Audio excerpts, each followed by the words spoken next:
Yo, how's it going, everyone? This is Mitchell Mander here, and welcome to another review of the Boruto anime. Today we'll be covering episode 285, or Sasuke Retsuden, part 4.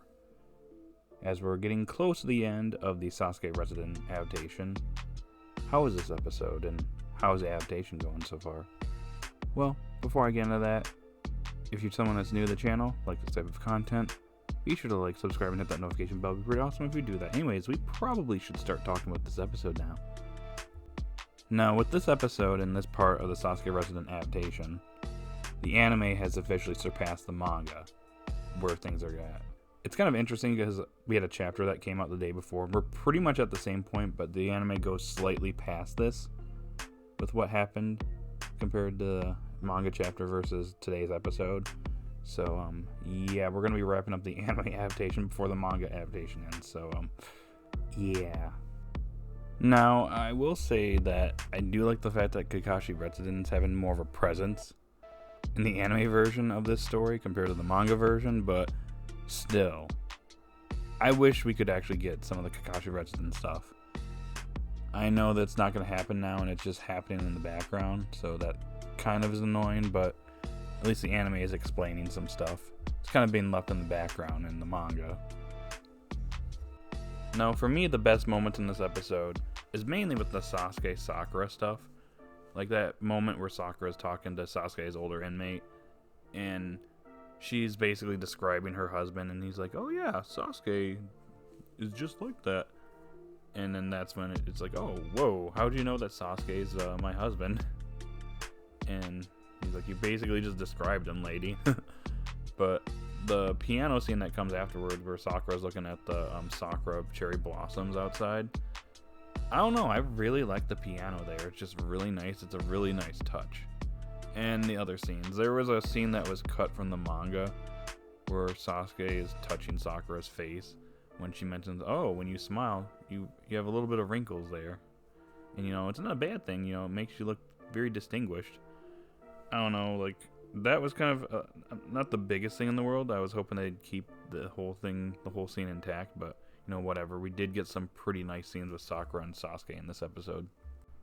The one thing I will say that I do like about the arc is how kind of everything is interconnected with one another, with Sasuke and Sakura slowly figuring out the mystery behind the ultra particles and how to obtain them. You know, Sasuke sees a lake in this episode. Sakura figures out the hand signs, the weave, and they get the ultra particles that way. But then at the same time, you know, you also figure out, you know, the connections going on and what's been going on at this prison. Like, Menos was already kind of an anomaly, but like all these dinosaurs just break out of the prison. It's like, oh, what were the prisoners digging up? They were actually digging up fossils. Oh, those chickens are vessels for the fossils for the Edo Tensei to work. And then you had those apricots that are used to, you know, for the ultra particles. So it's like everything is just coming together. So I will say that is one thing I do like about this story. Now, one part of the episode I thought was kind of off-putting to me was how Jiji basically hugged Sakura and then stabbed her. Especially the way that he did it. It's like, I don't know, it felt kind of off-putting. You think that Sakura would have immediately detected that something was off with the dude and immediately punched the dude. But I guess for the sake of plot, in order to, you know, go into the next episode, we had to have something dramatic happen.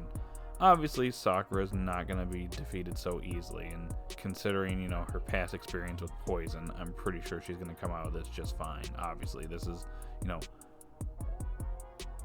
this is a story told from, you know, in past tense. It's a looking back arc, so obviously Sakura and Sasuke are fine. They survive. It's just kind of weird seeing this happen, and I can already see a lot of people complaining that Sakura is just, oh, there's another example of Sakura being awful. Look at her.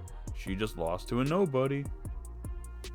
Yeah, stuff like this, you know, is stuff that I don't really like seeing, just because that will give the series an even worse reputation than it already has. So, yeah, that was one part of the episode that I did not like.